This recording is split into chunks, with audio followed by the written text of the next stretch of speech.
भीष्म पितामह के लिए मतलब ये भी कहीं कहीं वर्णन मिलता है कि अगर भीष्म पितामह इतने ज़्यादा वो ना होते कट्टर, तो शायद वो पांडवों की तरफ से लड़ते।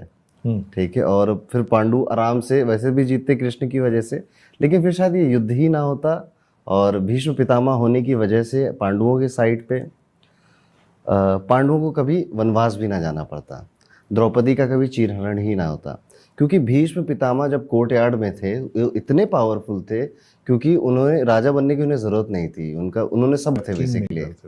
तो किंग मेकर होने की वजह से ही है, बहुत ज़्यादा उनको पावर थी। बट एक प्रसंग आता है महाभारत में कि दुर्योधन ने जब ये हुआ कि अगले दिन दुशासन चीरहरण करेगा, हमने चौसर में हराएंगे, तो एक दिन पहले भीष्म पितामह को अपने घर का नमक खिलाया।